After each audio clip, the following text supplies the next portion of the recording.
임상심리사를 준비하신 여러분 안녕하십니까? 유상현입니다. 2021년 1회 기출문제 심리상담 문제풀이를 시작하도록 하겠습니다. 81번 다음 사례에서 사용된 행동주의 상담 기법은 이렇게 되어 있는데요. 보기 보시면 내담자는 낮은 학업 성적으로 인해서 학교 적응에 어려움을 겪고 있는데 상담자가 컴퓨터 게임을 하는 거를 좋아하기 때문에 어떻게 했습니까? 학습량을 달성한 경우에 게임을 할 수 있도록 했다. 이렇게 했죠. 그러면 이 게임은 뭐가 됩니까? 네, 게임은 보상이 되는 거죠. 보상. 그래서 요거를 어디다 붙였습니까? 앞에다가 학습을 붙였죠. 이 학습을 다 달성하면 게임을 할 수 있게 해줬다. 그래서 이 게임이라고 하는 행동을 보상으로 활용했다. 결국 가능성 높은 활동, 그렇죠?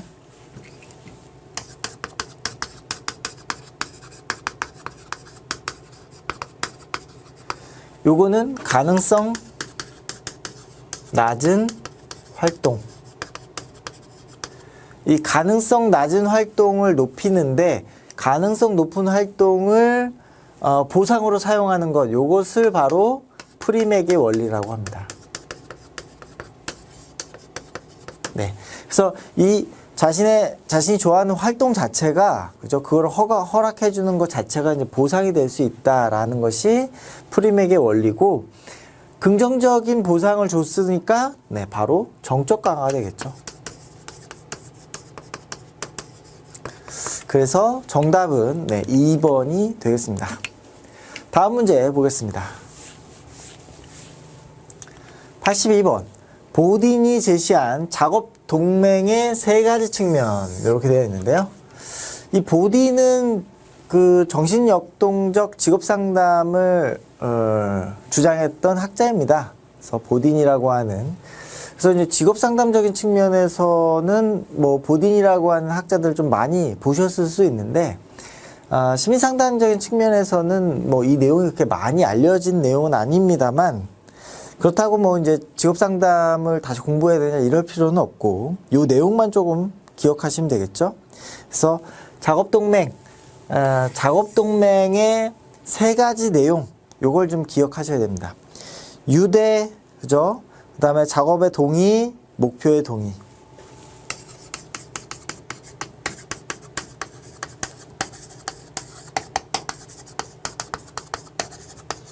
네, 요게 이제 세 가지 측면이다. 그래서 정답은 네, 3번이 되겠는데요. 유대는 다른 표현으로 이제 결속이라고 하고, 작업 동의는 이제 과업, 그리고 목표의 동의는 목표. 요렇게 이제 표현을 해서 결과목, 요렇게 이제 기억을 하기도 합니다. 결과목. 결국에 이제 이거를 좀 잘 들여다보면 이런 내용이죠. 상담사하고 내담자하고, 그죠? 내담자하고 관계 형성을 하고, 그리고 뭘 할지를 논의를 하고, 그리고 목표에 대한 컨센서스, 협의가 이루어지는 것, 그것이 작업 동맹이다 라고 본 겁니다. 그래서 82번의 정답은 3번이 되겠습니다. 다음 문제 보겠습니다. 83번 인간중심 상담에 대한 설명으로 옳지 않은 것. 네, 인간중심 상담 로저스. 자, 1번 모든 인간에게 실현 경향성이 있다고 보는 긍정적인 인간관 지니고 있다. 맞는 내용이죠. 인본주의적, 그죠? 자, 2번 이상적 자기하고 현실적 자기 간의 괴리가 심적 부적응의 원인이다 라고 본 거죠. 네, 경험의 불일치. 네.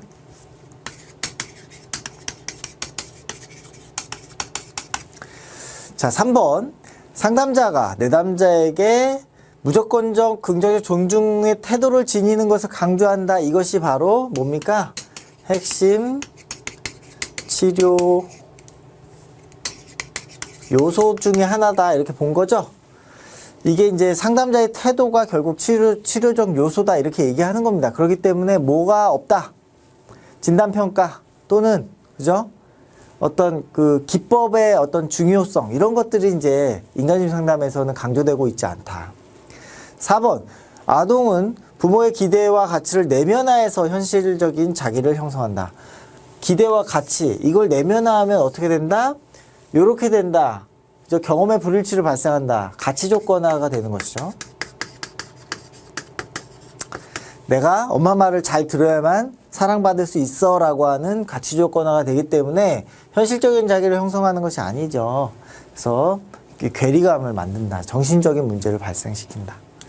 그래서 정답은 4번이 되겠네요. 다음 문제 보겠습니다. 84번 정신분석적 상담 기법 중에서 상담 진행을 방해하고 현재 상태를 유지하려는 의식적, 무의식적 생각, 태도, 감정, 행동을 의미하는 건 무엇입니까? 이건 뭐 정신분석뿐만이 아니라 모든 상담에 해당할 수 있죠. 물론 그 용어가 조금 다를 수 있지만요. 요거는 방해한다 이런 의미에서 네, 저항. 그죠? 바로 찾으실 수 있을 겁니다. 저항. 그래서 상담의 목적을 달성하는데 방해가 되는 모든 요소들을 저항이라고 합니다. 상담에 늦을 수도 있고요. 지각을 자꾸 하기도 하고 상담 뭐 까먹을 수도 있고 안 나올 수도 있고요. 와가지고 건성건성 대답하고 그냥 너무 문제 없는 모든 게 다 괜찮아요 라고 얘기하는 태도 이런 것도 다 저항에 포함될 수 있겠죠. 그래서 요거를 뭐 비협력적 태도라고 얘기하기도 합니다.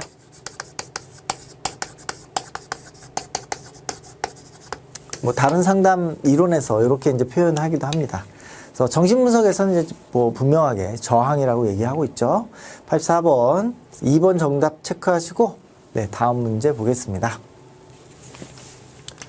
85번 크롬볼츠가 제시한 상담의 목표 해당하지 않는 것은 네, 크롬볼츠도 역시 이제 직업상담에서 이제 사회학습 이론을 주장한 학자입니다. 크롬볼츠의 목표 설정 방법. 목표 설정 또는 뭐 이제 효과적인 목표 설정 방법이 뭐냐라고 했을 때 크롬볼츠는 이제 4가지를 제시했는데 구체적. 그 다음에 두 번째로 실현 가능성.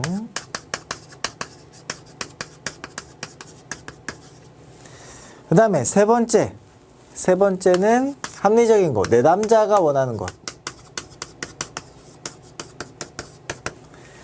그 다음에 네 번째가 바로 상담자가 이루어줄 수 있는 것.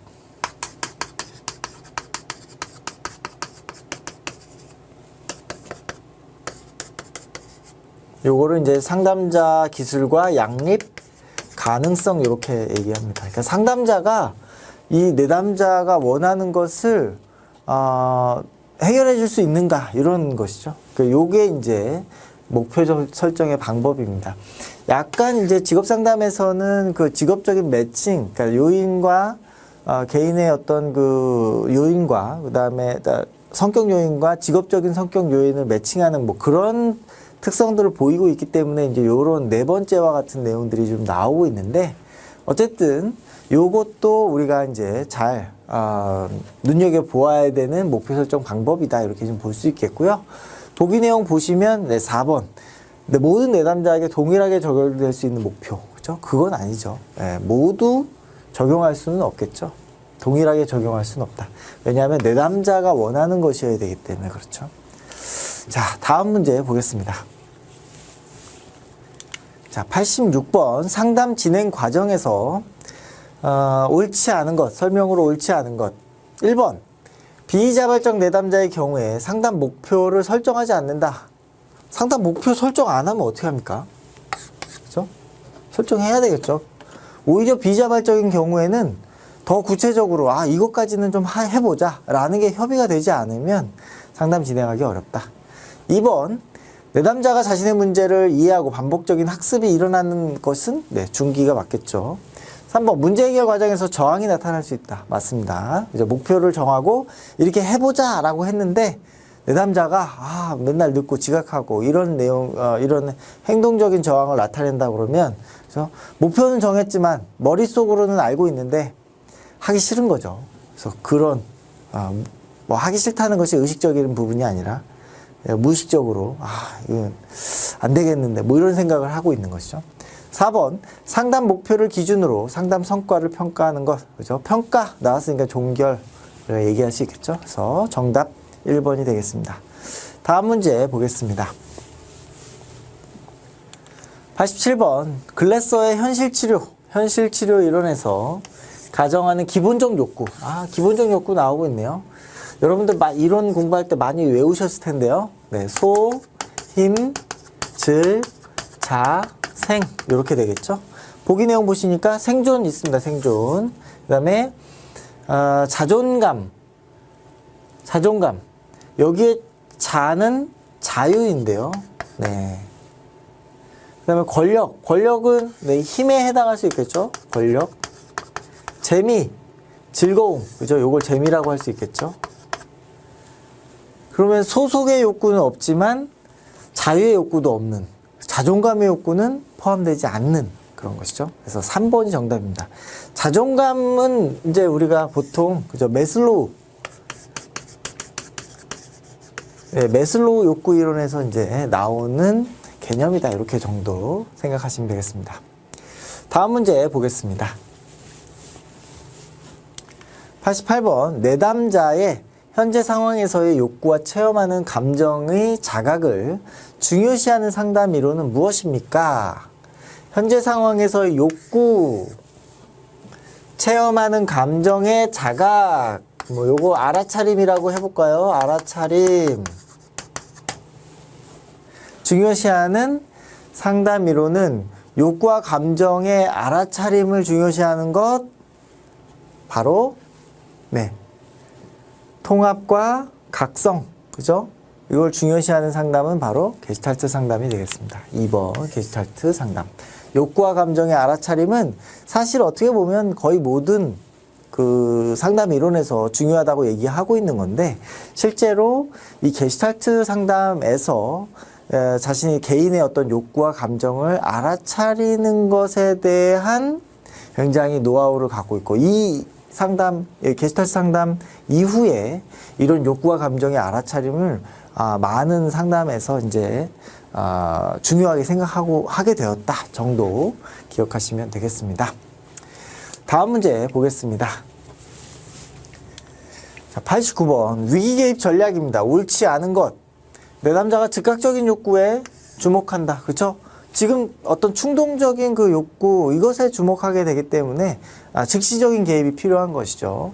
뭐 예를 들어서 자살 충동 같은 것들이 나타났을 때 그것을 바로 막을 수 있는 그런 이제 보호 체계들을 만들어야 되는 것이죠. 2번 내담자와 진실한 관계를 형성하는 것이 중요하다. 맞는 내용이죠. 그래서 어떤 그 가식적인 만남이 아니라, 피상적인 만남이 아니라 진정한 관계. 자, 3번 위기 개입 시 현재 상황과 관련된 과거에 초점을 맞춘다. 즉각적인 욕구에 주목하는 그런 내담자에게 과거를 초점 맞추는 것은 적절하지 않다.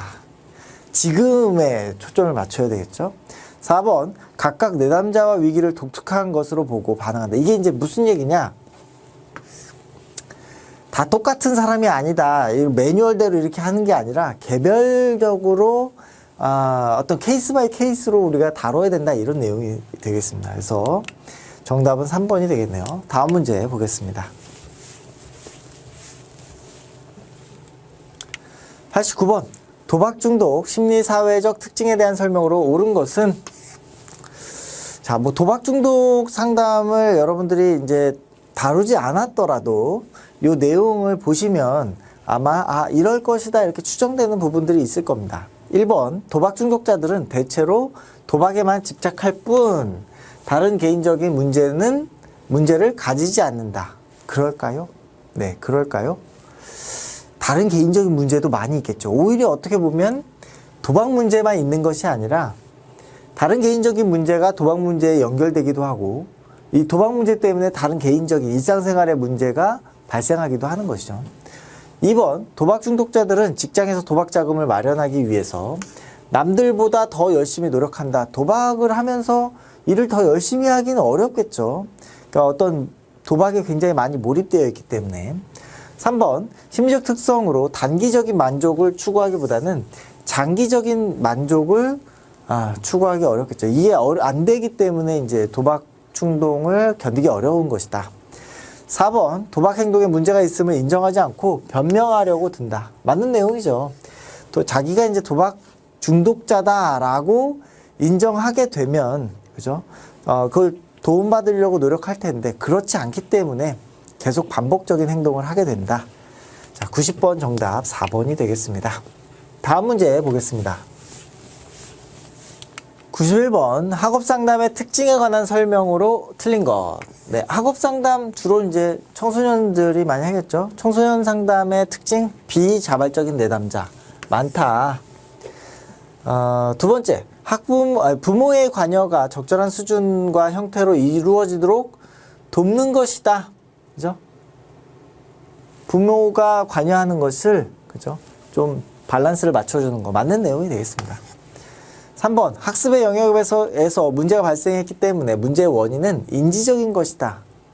꼭 인지적인 것일까요? 그렇지 않을 가능성도 있죠. 환경적인 측면도 있을 수 있겠죠. 그리고 정서적인 측면도 있을 수 있겠죠. 그래서 이런 부분들은 우리가 잘 진단, 그렇죠? 검사를 통해서 또는 인터뷰를 통해서 판단하고 탐색하는 작업들이 필요할 것입니다. 4번, 학습 과정에서 겪는 문제를 통합적으로 해결해서 유능한 학습자가 되도록 조력하는 과정이다.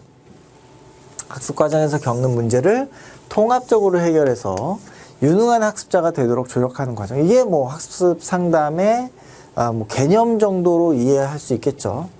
그래서 91번 정답 3번이 되겠습니다. 다음 문제 보겠습니다. 92번, 상담자의 윤리에 관한 설명으로 틀린 것은, 자, 보기 내용 보시면 1번, 비밀보장은 상담 과정 중에 가장 근본적인 윤리 기준이다. 뭐 맞는 내용이 되겠죠. 2번, 내담자 윤리는 개인 상담뿐 아니라 집단 상담이나 가족 상담에서도 고려해야 한다. 뭐 당연한 내용이 되겠습니다. 3번, 상담 여부를 결정하는 것은 내담자이고 상담자는 내담자에게 정확한 정보를 제공해야 한다. 그죠? 상담 여부는 내담자가 결정하는 것입니다. 4번, 상담 이론과 기법은 반복적으로 검증된 것이므로 무관하게 적용해야 된다? 그렇지 않죠. 사람마다도 다르고, 그죠? 케이스 바이 케이스로 시대와 사회적 여건에 맞게 적용해야 된다. 자, 그래서 92번 정답은 4번이 되겠네요. 다음 문제 보겠습니다. 93번, 성희롱 피해 경험으로 인해서 분노, 불안, 수치심을 느끼고 대인관계를 기피하는 내담자에 대한 초기 상담 개입 전략, 이렇게 되어 있는데요. 옳지 않은 것은, 보기 보시면 분노 상황을 탐색하고 호소하는 문제를 구체화해야 된다. 그죠? 맞는 내용이 되겠죠. 자, 2번, 불안 감소를 위해서 이완 기법을 실시한다. 그죠? 이완 기법을 통해서 좀 불안을 좀 감소할 수 있으면 좋겠다. 맞는 내용이 되겠고요. 3번, 수치심과 관련된 감정을 반영해 주는 것. 공감적인 반영, 굉장히 중요합니다. 4번, 대인관계 문제 해결을 위해서 가해자에 대한 공감. 본인에 대한 공감도 어려운데요. 가해자를 공감한다? 이거는 사실은 이렇게 된다 그러면, 특히 초기에 이렇게 된다 그러면 2차 가해가 될 수 있는 그러한 겁니다. 이렇게 하시면 안 됩니다. 자, 93번의 정답은 4번이 되겠네요. 다음 문제 보겠습니다.